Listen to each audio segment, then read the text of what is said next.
Mesdames et messieurs, bonsoir. Merci de votre fidélité et de suivre ce journal sur Télé Sahel. Quelques jours après avoir réceptionné le fichier électoral élaboré par le CFEB, la Commission électorale nationale indépendante, CENI, a annoncé sa requête adressée à l'Organisation internationale de la francophonie à l'effet d'auditer ce fichier. L'OIF vient d'accepter la proposition et s'apprête à envoyer une commission de 4 experts pour auditer le fichier électoral nigérien dans le délai requis. L'annonce a été faite ce matin au cours d'un point de presse animé par le premier vice-président de cette institution, Kadri Umaru.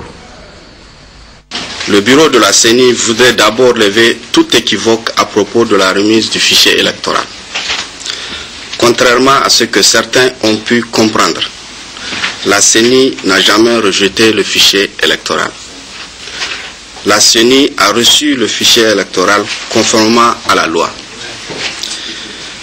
Par contre, le bureau de la CENI a saisi l'Organisation internationale de la francophonie d'une requête au fin du contrôle de la fiabilité du fichier électoral pour 2 raisons principales.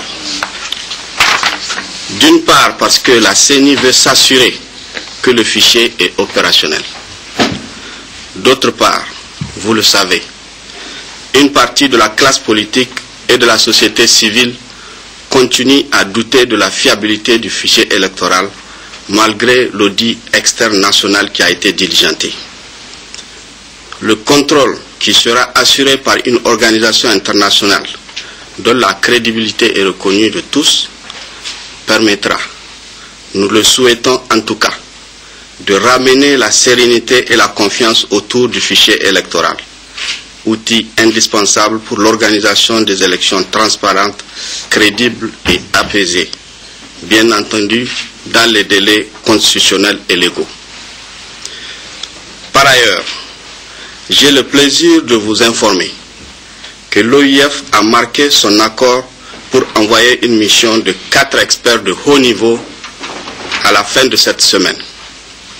Les experts auront pour mission d'examiner le fichier électoral du Niger et veiller notamment à ce que les éventuelles anomalies puissent être clairement identifiées et corrigées.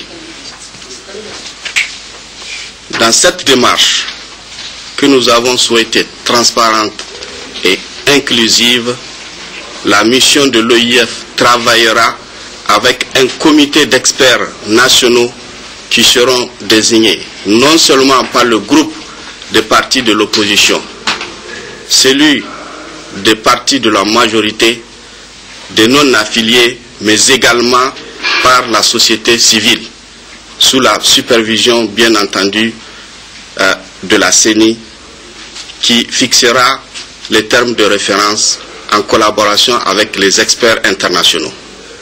La CENI a déjà écrit aux différents groupes pour leur demander de désigner chacun 2 experts. Je vous remercie de votre aimable attention. La Commission électorale nationale indépendante CENI, par ailleurs, informe les organisations de la société civile que dans le cadre du contrôle du fichier électoral par l'Organisation internationale de la francophonie OIF, 2 experts de la société civile feront partie de l'équipe d'experts nationaux. Les acteurs de la société civile sont par conséquent invités à déposer leur curriculum vitae à la CENI au plus tard le lundi 28 décembre 2015 à 12 h. En vue de la sélection de 2 représentants de la société civile, une copie légalisée du dernier diplôme est requise. À cet effet, les bureaux de la CENI restent ouverts tout le week-end pour réceptionner les candidatures. À l'instar des autres communautés islamiques de notre pays, celle de la région de Dosso a aussi célébré la fête du Mouloud d'édition 2015. C'est la ville religieuse de Tchota qui a abrité la cérémonie officielle de cette fête islamique qui a restreint la présence des présidents des institutions, des députés nationaux, des membres du gouvernement, des autorités en charge de la région de Dosso. Une cérémonie présidée par le cheikh Khalifa Moussa Aboubakar Hassoumi Tchota. Issa Saleh Habiboubakou. Présidée par le cheikh Khalifa Moussa Aboubakar Hassoumi de Kyoto, cette cérémonie a enregistré la présence des présidents des institutions, des députés nationaux, des membres du gouvernement, des autorités en charge de la région de Dosso, des chefs coutumiers et de plusieurs cheikhs et imams venus de tous les horizons du Niger et de bon nombre de pays amis. après les louanges ou écrits sur l'estime du prophète Mahamadou, paix et salut sur lui, à longueur de nuit et à la lecture de certains versets du Coran, suivis des Fatiha, le cheikh Khalifa Moussa Aboubakar Hassoumi, dans les environs de 4h30 du matin, a fait son entrée sur le lieu de la cérémonie, où se sont succédées plusieurs interventions, dont nous pouvons retenir celle du gouverneur Abdoulaye Issa, du chef d'office de l'opposition El Hadji Seyni Omar, du président du Conseil économique, social et culturel CESOC, M. Moussa Moumouni Djermakoy, et du ministre de l'Intérieur, de la Sécurité publique, de la décentralisation et des affaires religieuses, M. Hassoumi Massaoudou. Tous, ils ont abondé dans le même sens. Encourager et féliciter le cheikh Khalifa Moussa Aboubakar Hassoumi pour son courage, sa persévérance dans la promotion et la culture de l'islam et de tolérance interreligieuse, suivi de l'intégration africaine. Le ministre Hassoumi Massaoudou a parlé aussi de la sécurité dans notre pays, surtout dans la région de Difa et des scrutins qui auront très bientôt lieu dans notre pays. Quant au cheikh Khalifa Moussa Aboubakar Hassoumi, en s'adressant aux fidèles musulmans, a remercié tous ceux qui ont effectué le déplacement de Keuta pour marquer la réussite de ce Mouloud édition 2015, particulièrement le président de la République, son Excellence M. Issoufou Mahamadou, et le Premier ministre Brizi Rafini pour le soutien indéfectible qu'ils apportent pour le rayonnement de l'islam et à la tenue de ce gigantesque rassemblement religieux, avant de faire une mention spéciale au ministre en charge de l'Intérieur et aux forces de défense et de sécurité pour le parfait maintien de l'ordre et de sécurité durant tout le déroulement de ce Mouloud qui a réuni les imams, les ulémas et les cheikhs venus de tous les horizons du Niger et de plusieurs pays amis. Pour clôturer en beauté cette rencontre hautement religieuse, le cheikh Khalifa Moussa Aboubakar Hassoumi a prononcé une fatia pour qu'Allah, le Tout-Puissant, le Miséricordieux, descende sur la Oumma islamique et sur le Niger en particulier la paix, la quiétude sociale, la clémence et la bonté, avant de souhaiter bon retour à tous les fidèles musulmans dans leurs foyers respectifs. Le rendez-vous est pris pour l'année prochaine, Inch'Allah. L'association nigérienne pour l'appel et la solidarité islamique ANASI, par le biais du Bureau national des femmes de l'association, a initié ce matin une conférence sur l'islam et les défis du XXIe siècle. Je suis Namoussou, à côté de Wagalassan. Thème qui s'intitule l'islam et les défis du XXIe siècle. Par le thème l'islam et les défis du XXIe siècle, le conférencier s'est appesanti sur la mondialisation, le dialogue interreligieux, la culture de la paix, l'égoïsme, la dépravation des mœurs et le terrorisme. Mais l'incroyance reste à coup sûr l'un des grands défis de ce XXIe siècle, dira le conférencier. Pourquoi d'ailleurs l'incroyance? D'autant plus que tous les systèmes que nous voyons aujourd'hui et tout ce qui se passe aujourd'hui dans le monde, les gens le font par rapport à quelque chose auquel ils croient. Chacun a sa petite croyance quelque part dans son cœur et c'est ça qui lui donne la motivation de pouvoir se comporter d'une manière ou d'une autre. Et c'est pour cela la première des choses qu'il faut corriger, c'est d'ailleurs même ça. Et Allah subhanahu wa ta'ala dans la sourate Imran chapitre 3 verset 64 nous a dévancé et nous a déjà annoncé cela il y a très longtemps, de nous transformer, d'appeler les gens, d'appeler les juifs et les chrétiens à une parole commune entre nous, que de faire quoi? De ne pas adorer au Dieu que d'adorer Allah unique. C'est-à-dire les appeler pour que nous puissions discuter de cela. Et c'est ça qu'on appelle le verset du dialogue. C'est justement pour ces expériences religieuses variées que le Bureau national des femmes de l'Association nigérienne pour l'appel et la solidarité islamique ANASI n'a pas hésité à faire appel à lui autour également du thème Islam et médias. Pour nous, c'est quand même une occasion. Nous avons eu 3 jours fériés. Donc, le Bureau national de l'ANASI, bon, comme d'habitude, s'est dit qu'il fallait faire quelque chose. Et c'est dans ce cadre que nous avons pensé justement au frère Adil, qui, pour ceux qui suivent la télévision béninoise, intervient sur pas mal de chaînes. Et c'est un frère qui s'intéresse surtout aux questions actuelles. Effectivement, le monde aujourd'hui est dirigé par les médias. Et malheureusement, nous avons l'impression que même nos frères des médias musulmans, des fois quand ils prennent des informations, ils les relaient à l'état brut. Donc, et nous savons qu'Allah nous a interpellés beaucoup de fois dans le Coran, en s'adressant aux croyants, que chaque âme considère ce qu'elle a préparé pour demain.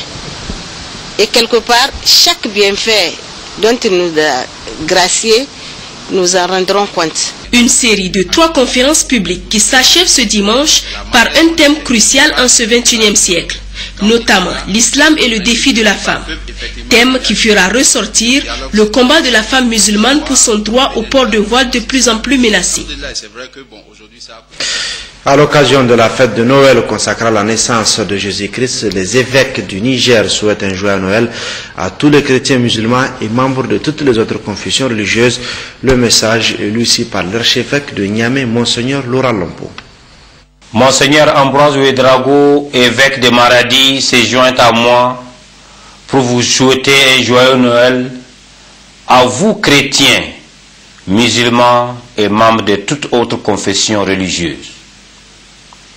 Noël de cette année pour l'Église catholique s'inscrit dans l'année de la miséricorde que le pape François a décrété pour que nos communautés chrétiennes suivent les pas de Dieu qui manifeste sans fin son amour pour les bons et les méchants. L'année de la miséricorde nous invite à une conversion profonde et renouvelée à l'amour infini de Dieu et à un engagement total en la personne de l'enfant de Noël, prince de la paix. La fête du Mouloud et la fête de Noël ont été célébrées à quelques heures d'intervalle cette année. Ces signes nous invitent, chrétiens et musulmans, au dialogue pour porter la paix au monde, au nom de notre foi commune à Abraham, ancêtre de tous les croyants. Dans quelques mois, notre pays connaîtra des élections présidentielles, législatives et communales. Nous prions avec l'enfant de Noël pour que les acteurs politiques s'ouvrent au vrai dialogue en vue des élections libres, transparentes et apaisées. Au cours de cette fête, nos pensées rejoignent les plus oubliés, les détenus dans la solitude de leur prison, les malades dans leur lit de souffrance et les migrants sur la route de leur exode. Heureux et joyeux Noël à toutes et à tous. À l'instar de la communauté chrétienne du monde entier, les chrétiens du Niger ont commémoré l'anniversaire de la naissance de Jésus-Christ, le prophète Issa, paix sur lui. Les chrétiens catholiques de Niamey ont célébré l'événement à la cathédrale Notre-Dame du Perpétuel Secours autour de l'archevêque de Niamey, Monseigneur Laurent Lompo, lors de la traditionnelle messe de nuit. Gérard Abdelaziz et Abdullah Ali pour le résumé. Le Sauveur est né. C'est dans l'allégresse et la communion des cœurs et des esprits que Monseigneur Laurent Lompo, archevêque de Niamey, et l'ensemble de la communauté chrétienne catholique du Niger ont accueilli Jésus-Christ à la cathédrale Notre-Dame du Perpétuel Secours. Cet événement d'une importance capitale chez les chrétiens est suivi à travers tout le pays et même au-delà, grâce à l'Office de radiodiffusion et télévision du Niger ORTN qui le retransmet en direct sur la télévision nationale Télé Sahel et la radio nationale Voix du Sahel. Noël 2015 intervient au Niger dans un contexte particulier. Insécurité ambiante et prochaine échéance électorale, des préoccupations de l'heure que l'archevêque de Niamey ne peut passer sous silence. Au cœur de ces difficultés et préoccupations, l'enfant de Noël nous invite au changement de comportement pour être des vrais acteurs de paix dans ce pays. Le temps des élections est un moment important pour un pays. C'est le temps du renouveau, du recommencement. C'est le temps du changement pour un Niger meilleur. Avec l'enfant Jésus, dans l'humilité de notre prière cette nuit, nous implorons tous les acteurs politiques pour qu'ils contribuent par leur honnêteté, leur tolérance, leur justice, leur amour pour la patrie et leur abnégation à servir le peuple dont ils sollicitent légitimement la voix. En cette année de la miséricorde, nous prions pour que les campagnes électorales se déroulent dans la sérénité et la quiétude, jusqu'à la proclamation des résultats. Que la haine et l'intolérance fassent place à l'amour, à la justice, au pardon, au respect de l'autre. Le peuple attend des hommes et des femmes qui travailleront avec conscience, par amour pour le pays et non pour des intérêts individuels. Tous aspirent à voir des responsables politiques qui ont soif et faim de paix, de justice, de tolérance. Des responsables qui, à travers leurs programmes, remettront les Nigériens debout pour construire ensemble un Niger meilleur. Bonne et heureuse fête de Noël. Monseigneur Laurent Lampo est le premier archevêque de nationalité nigérienne. Il a été nommé à ce grade en début de l'année dernière par le pape François et ordonné en juin dernier. C'est la toute première messe de minuit qu'il officie donc. Et pour un coup d'essai, ça a été un coup de maître. Restons dans le même cadre où les chrétiens non catholiques du Niger ont aussi célébré Noël au niveau de leurs différents lieux de culte. Gérard Abdelaziz et Abdullah Ali nous font vivre l'ambiance qui a prévalu au niveau de quelques églises qu'ils ont visitées dans ce reportage. Les lieux de culte des églises non catholiques présentes au Niger, qu'elles soient évangéliques, baptistes et autres, ont connu une ambiance toute particulière cette nuit du 24 au 25 décembre 2015. Les fidèles chrétiens sont en effet sortis massivement pour célébrer Noël ou l'avènement de Jésus-Christ, le sauveur de l'humanité. Dieu a créé l'homme pour un but. Et c'est le but que l'ennemi est venu dérober à l'homme en l'amenant à la perdition, à la désobéissance. Mais le Jésus est venu pour apporter maintenant la repentance à l'homme, le retour à son Dieu, le Créateur qui l'a créé. Ce qui est extraordinaire, c'est la circonstance de la naissance de Jésus-Christ, une naissance préparée par Dieu avant même la fondation du monde. Dieu a commencé à révéler le secret de cette naissance à Adam et Ève, déjà dans le jardin d'Éden, lorsqu'ils ont connu ou commis le péché.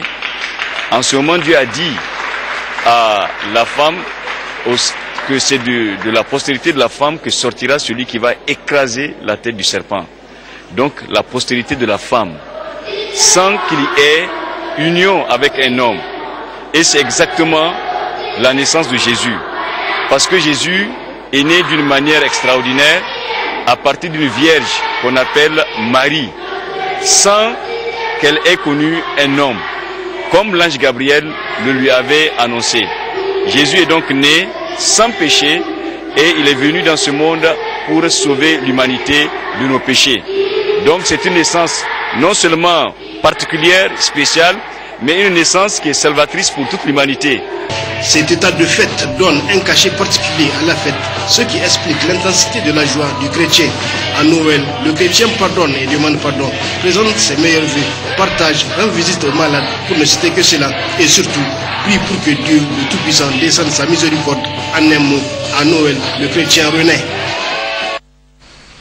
Le Prytanée militaire de Niamey a procédé mardi dernier au baptême de sa 20e promotion, une promotion composée de 82 élèves filles et garçons de 11 nationalités différentes. La cérémonie, appelée également Fête des Bleus, s'est déroulée en présence de plusieurs membres du gouvernement, dont le ministre de l'Intérieur, assurant l'intérim de celui de la Défense nationale et du chef d'état-major des armées, le général de corps d'armée Seni Garba, Gérard Abdelaziz et Hamani Seni. Au moment où ils franchissaient le portail du Prytanée militaire de Niamey, ils n'avaient que leur euphorie et leur grande envie de percer les mystères de la vie militaire et ceux de l'enfant de troupe. Maintenant, après une formation initiale de 3 mois, ce sont des enfants d'un type nouveau, exécutant à merveille ces mouvements d'ensemble que leurs parents et le ministre de l'Intérieur Hassoum Massoudi, assurant l'intérim de celui de la Défense nationale, découvrent agréablement. C'est le baptême de leur promotion, la 20e du Prytanée militaire de Niamey. Elle est composée de 82 élèves, garçons et filles, de 11 nationalités, dont une soixantaine de Nigériens. Et le Benjamin, un Ivoirien, n'a que 9 ans et 11 mois. Ils ont été présentés au fanion du Prytanée militaire, reçu les attributs de l'école et prêté serment.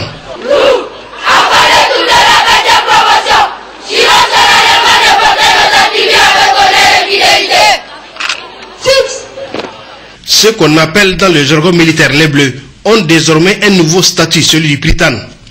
Ils n'ont pas droit à l'erreur, conseil d'usage du colonel de l'école, car le Prytanée militaire est une école d'excellence, comme l'attestent les résultats obtenus par l'établissement aux examens de juillet dernier. Au BPC d'abord, le Prytanée a fait 100% et à l'écrit. La seule école de Niamey à atteindre cette performance. Au bac ensuite, le Prytanée a également fait 100% avec 29 mentions bien et assez bien sur les 45 candidats présentés. En outre, 5 autres élèves ont obtenu leur bac à partir de la classe de première, dont 3 avec mention bien et assez bien. Quant à la nouvelle année scolaire, elle a également bien démarré, avec les premiers et deuxièmes prix catégorie lycée, deuxième prix catégorie classe des 4e et 3e, et les premiers et deuxièmes prix catégorie classe de 6e et 5e des jeux mathématiques organisés par l'Institut national de la statistique le 18 novembre dernier, jour même de l'anniversaire de l'école. Quel beau cadeau d'anniversaire en somme. Mesdames, Messieurs, les résultats énoncés plus haut sous-tendent une bonne organisation, mais surtout de bonnes conditions de vie et de travail. Et là, de gros efforts ont été faits et mériteraient d'être portés à votre connaissance. En effet, l'école a bénéficié de réfections de tous les bâtiments, de l'amélioration des salles de classe, de la construction d'un nouveau magasin de stockage de matériel du fourrier, de la réhabilitation en cours d'un hangar gymnase, de la mise en place d'une nouvelle base de données pour une gestion plus efficiente de la scolarité, mais surtout de l'inauguration d'un site web permettant une plus grande visibilité virtuelle. Tous ces efforts ont été possibles grâce à la sollicitude des autorités militaires et civiles, du chef d'état-major des armées d'abord, du ministre de la Défense nationale ensuite, mais surtout du chef suprême des armées, son Excellence le Président de la République. À tous, j'exprime mes très vifs remerciements ainsi que ma profonde reconnaissance. Notez que depuis 2009 pour le BPC et 2010 pour le bac, le Britannique militaire fait 100%. Le souhait du commandant de d'école, le colonel Idriss Chebou, qui entend insuffler une nouvelle dynamique au Britannique militaire de Niamey, est de voir ses efforts se poursuivre avec notamment la construction d'une salle de conférence qui manque crucialement à l'établissement. La fête de bleu a également été marquée par un sketch intitulé Anciens combattants, une danse chorégraphique, une démonstration de maniement d'armes et d'arts martiaux. Et c'est un défilé qui a mis fin à la cérémonie.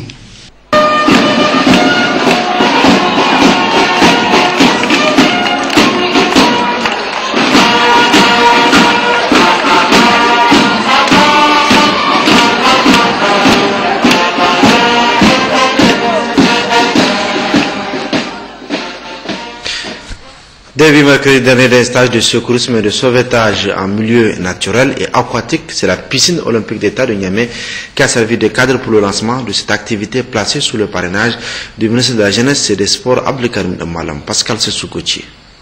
Ce mercredi 23 décembre 2015 a été choisi pour le lancement de stages de secourisme et de sauvetage en milieu naturel et aquatique, le 3e du genre.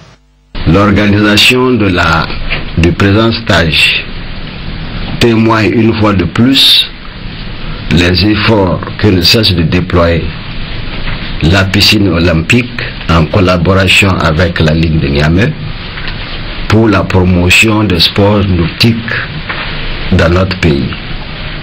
Plus particulièrement à la Jeune Ligue pour des efforts qu'elle ne cesse de multiplier depuis sa mise en place pour aller vers donc ce développement du sport. C'est pour cela que je voudrais ici présenter toutes mes félicitations, tous nos encouragements à la Jeune Ligue qui, avec le soutien de la piscine olympique, multiplie des efforts et par la même occasion exhorter les autres ligues à suivre l'exemple de la Ligue des sports nautiques du Niamey. Le directeur de la piscine olympique d'État, Mourou Amadou, s'en félicite de voir la tenue de ce stage qui a regroupé un grand nombre de participants civils comme militaires. C'est un honneur pour moi de recevoir et d'organiser ce stage pour une 3e fois durant ces 3 dernières années. Vous allez accueillir des techniques de sauvetage qui vont vous aider à peaufiner vos différentes tâches. Pour sa part, le président de la Ligue régionale des sports nautiques a invité les stagiaires à donner le meilleur d'eux-mêmes au cours de la formation. Une formation qui leur permettra de sauver rapidement une vie en cas d'accident. La formation de secours et de sauvetage est un métier noble. C'est un métier qui consiste à toujours porter secours à une personne en danger, en difficulté. Parce que le danger en milieu aquatique concerne les adultes plus que les enfants. Ce stage initié par la Ligue régionale des sports nautiques de Niamey fait partie intégrale de leur cahier de charge. Pour ce faire, depuis la mise en place du bureau, le directeur de la piscine olympique d'État ne cesse d'apporter sa touche dans l'organisation des différentes activités organisées dans son établissement.